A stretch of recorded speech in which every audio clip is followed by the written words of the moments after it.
Assalamu alaikum wa rahmatullahi wa barakatuh. Dear viewers, welcome to another episode of our program, The Scattered Perals. We'd like to ask this question: who is the believer? We know that belief is not a matter of claim. If the matter of faith and belief is left to claims, all people claim to be believers. But what is considered is,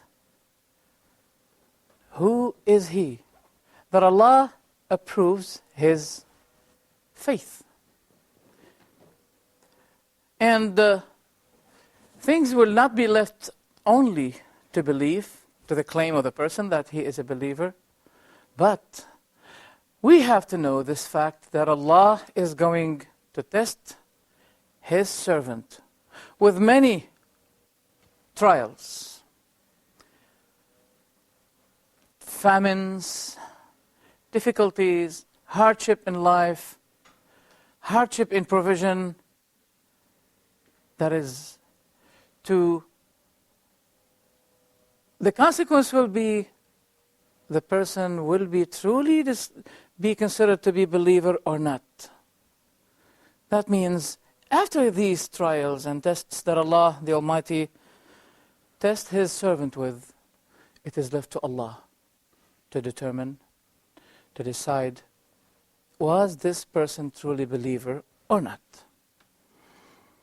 And among the things that Allah tests his servant with is the do's and the don'ts. What is prohibited, what is lawful, what is unlawful, those are also a matter of test for those who say, we believe. Also testing the person with calamities, difficulties, and bounties. You see, there's a question, what is worst? To test the person with poverty, or to test the person with grace and wealth and richness? I think you expect us to say that testing the person with poverty is worst. No, the opposite is true. Testing the person with the graces, with wealth, with money, this is worst.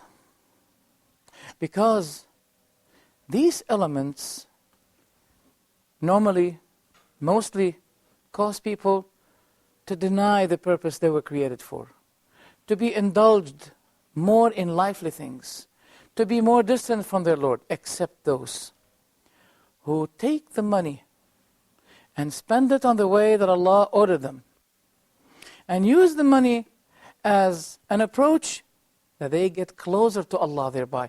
Those are the ones that had achieved two portions, the lively portion and the portion of the hereafter. And they will be getting closer to Allah by the money and the richness that Allah bestowed upon them. So the grace becomes a calamity when this kind of grace will be driving people to be more distant from their Creator.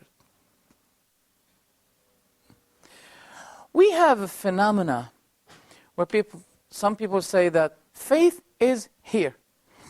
It is true. Faith is here. But when faith truly is here, we can observe the fruits of the faith here by our actions, by our proceeding to do righteous deeds. This is an evidence that there is something here.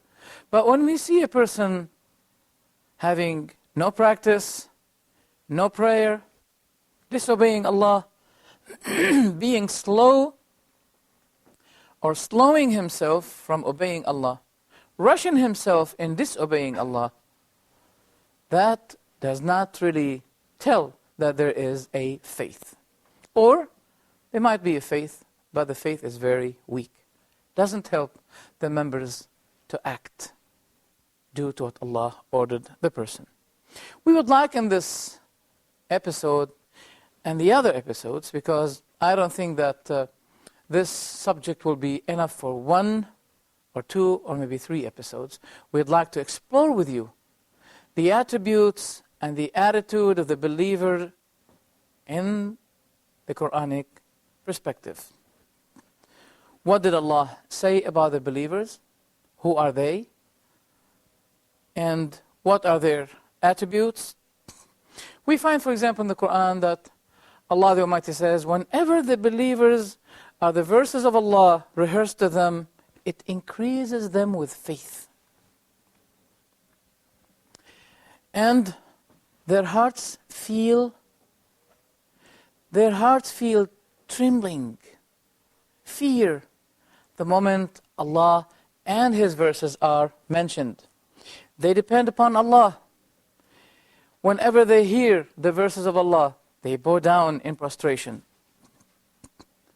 Their sides shun their beds, praying, reciting, remembering Allah, seeking and hoping His mercy, fearing His punishment at the Day of Judgment. They believe in their Lord. Not only this, but they do not set up partners with their Lord. And not only this, they perform the rituals, the things that Allah ordered them to do. They pray, they give the alms and charity, and they are afraid that it may not be accepted from them because of lackness of piety, because of lackness of sincerity. They fear this. This is what Allah the Almighty said, in which we're going to let you hear, inshallah. And also, in their prayer, they feel weariness and fear. They do not come to the prayer as if they're coming to their work, something usual. The prayer to them is not a matter of tradition. It's standing before their Creator. It is something that let their hearts move, not only their body move. They contemplate and think about the greatness of the creation that Allah created. And behind that, they can imagine the greatness of Allah. As Allah the Almighty said, creating the heavens and the earth is greater than the creation of mankind. But most of people do not heed. Also, they celebrate the remembrance of Allah, in which increases them in faith. Let us, since we have made all of this summary of the attributes of the believer, let us hear some verses of the Quran. So, who are the believers? We begin with a chapter called Al-Anfal, verses from 1 till 4, where Allah the Almighty says, إنما المؤمنون الذين إذا ذكر الله وجلت قلوبهم وإذا تليت عليهم آياته زادتهم إيمانا وعلى ربهم يتوكلون الذين يقيمون الصلاة ومما رزقناهم ينفقون أولئك هم المؤمنون حقا لهم درجات عند ربهم ومغفرة ورزق كريم. Translation is, the believers are only those who, when Allah is mentioned, their hearts become fearful. And when His verses are recited to them, it increases them in faith, and upon their Lord they rely. The ones who establish prayer, and from what we have provided them, they spend. Those indeed are the believers. For them are decrees of high position with their Lord, forgiveness, and noble provision. So these are the attributes of the believer, as Allah the Almighty told us. When they recite the verses of Allah, or when it is recited to them, their hearts feel fearful. And this is a sweetness in faith. that a believer feels, a true believer can feel. But as for those hypocrites, those who have in fact no faith, they say, as Allah quoted them in the last verses of the 9th chapter At-Tawbah, whenever verses revealed to the Prophet ﷺ, the hypocrites look at one another, saying, Did those verses increase you in faith? Allah said, as for the believers, yes, it increased them in faith. And after they leave the session of the Prophet Muhammad, peace be with him, they feel rejoice and guidance after receiving those beautiful verses revealed to the Prophet, peace be with him. But as for those hypocrites, it increased them in rebellion, in transgression, in blasphemy, and they die while they are transgressors. This is the difference between the believer and the hypocrite. And they depend upon their Lord. A true dependence, a true type of dependence, that you do what Allah ordered you to do. You strive the utmost way Allah ordered you to do, and you leave the rest to Allah. And as Musa alayhi salam said to the people of Israel, وَعَلَى اللَّهِ فَتَوَكَّلُوا إِن كُنتُم مُؤْمِنِينَ. If you are truly believers, then depend on Allah the Almighty. We'd like to stay with you on the same subject, inshallah, after the break. So be with us. Assalamu alaikum wa rahmatullahi wa barakatuh.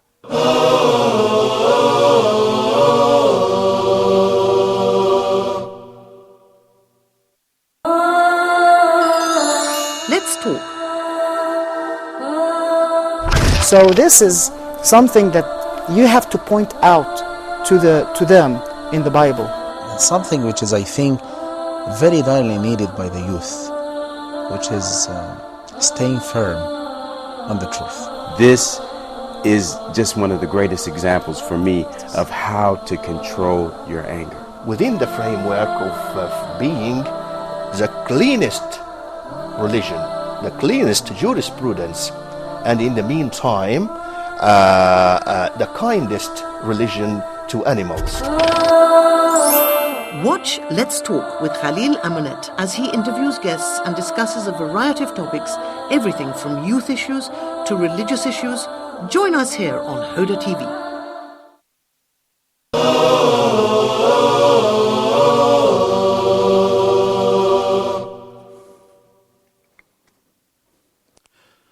Assalamu alaikum wa rahmatullahi wa barakatuh. Welcome back, dear viewers. We love Allah the Almighty. All people say we love Allah. But the believers, they love Allah more than anything else. As Allah the Almighty says,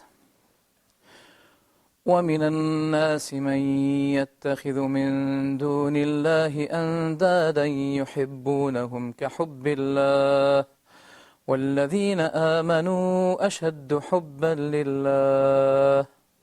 Translation. And among the people are those who take other than Allah as equals to Him. They love them as they should love Allah. But those who believe are stronger in love for Allah. That means they love Allah much more than loving anything else. They precede what Allah loves more than preceding what their souls love. They do not deny the demands of their own souls, but they precede what Allah loves over what their desires love.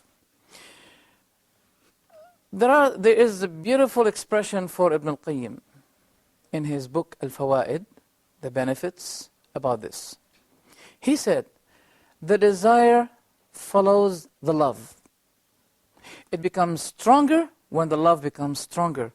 If the love becomes weaker, then the desire becomes weaker. If the love to Allah becomes stronger, then the desire and the zeal will be stronger and stronger. And that will be extinguishing the loving of something else other than Allah, such as fornication, things that people fall in sin with. when a person's love to Allah becomes stronger, the desire will follow that love. And as a consequence, a person will be able, much more able, to control his own desire and to let it follow his love to Allah.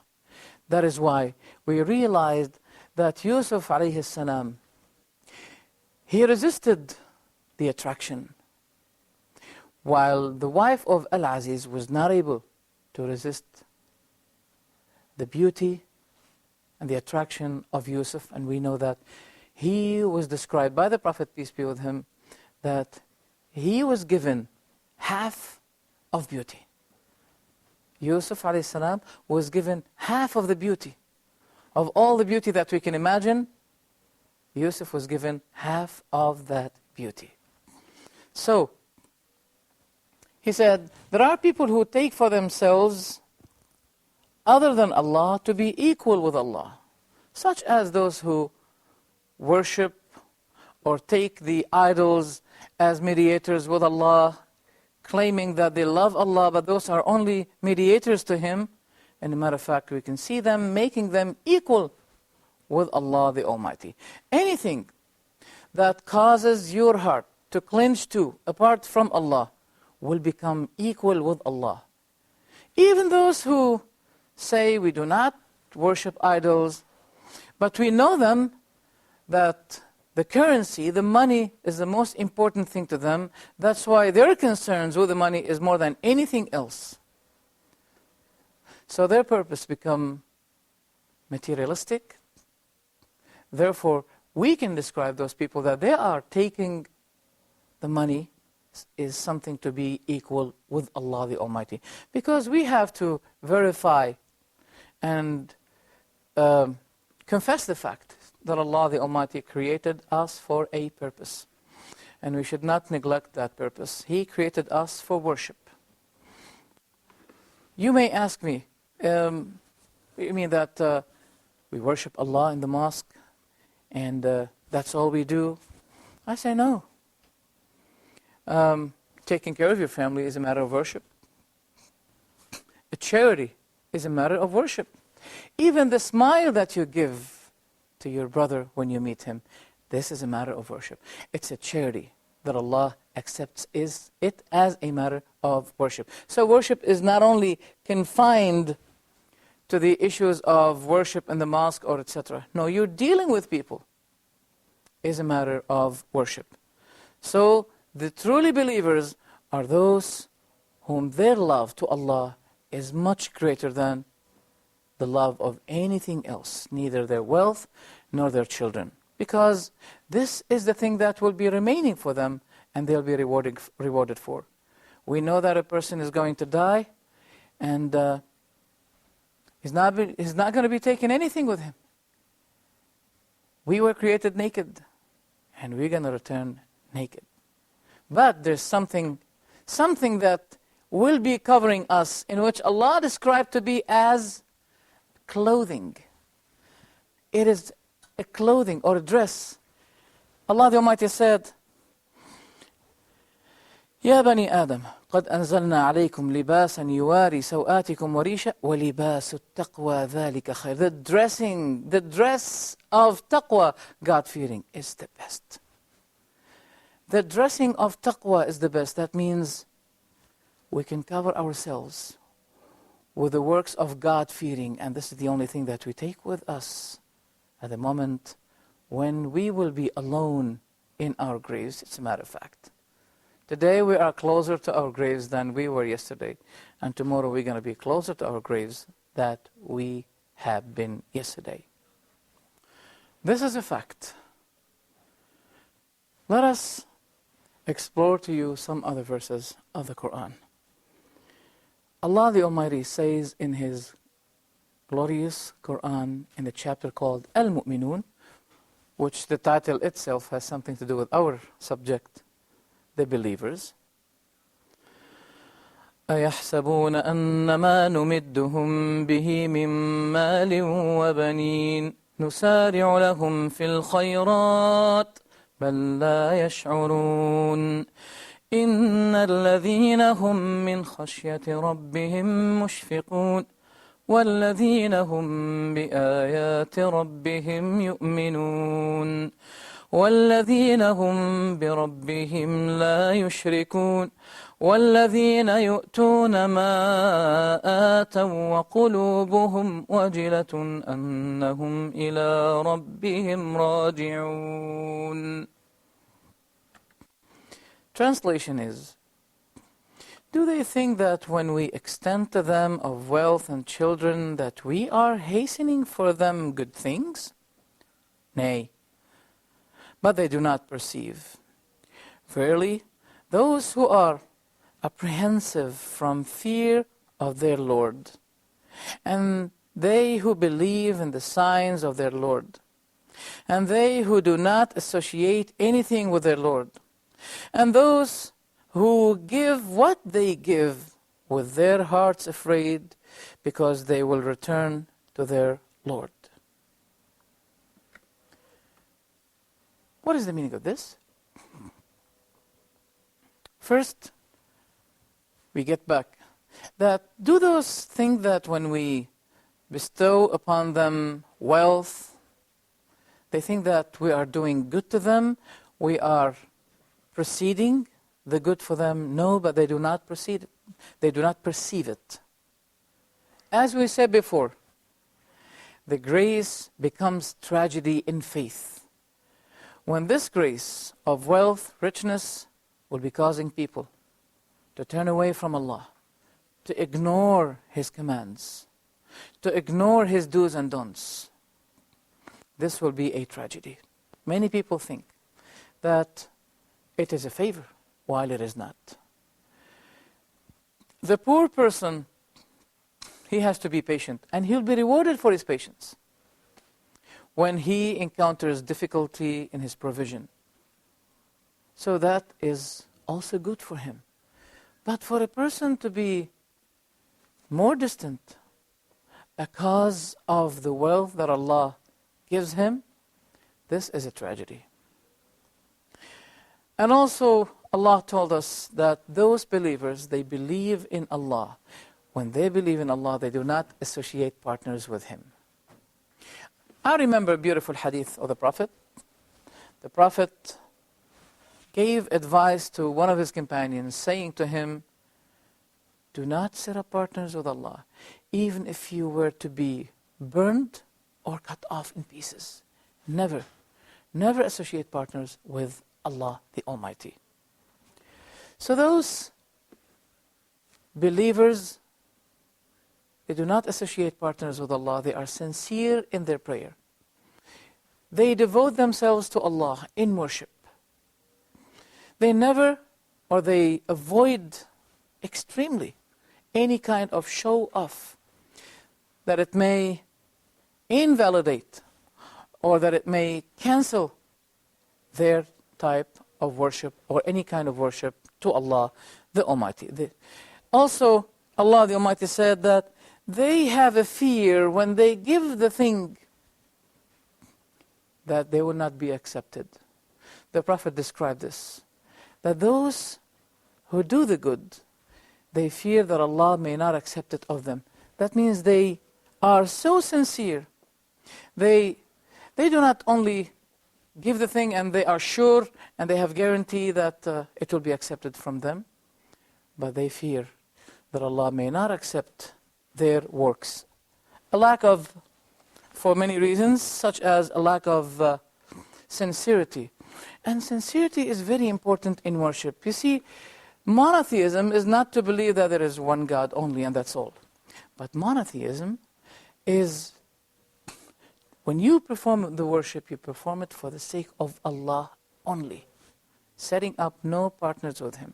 The Prophet told us that among the aspects of shirk is when a person in his prayer realizes that someone is observing him, so he tries to enhance, to improve his worship, to improve his prayer when he recognizes that someone is observing him. Because he should be observing only the standing before his Lord. And this standing before the Lord Almighty should let you be attractive to this, and you should be distracted from anything else. As they say, this prayer is a part of the hereafter. When you indulge yourself in it, you should cut all of your relationship with all the means of life here. The topic is not finished.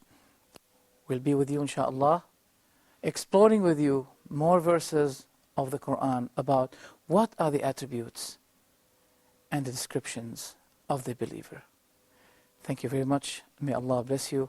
And we ask Allah for me and you, that Allah help us to be truly believers, seeking His pleasure and being His allies, and to be gathering at the Day of Judgment with those believers. Assalamu alaikum wa rahmatullahi wa barakatuh. Oh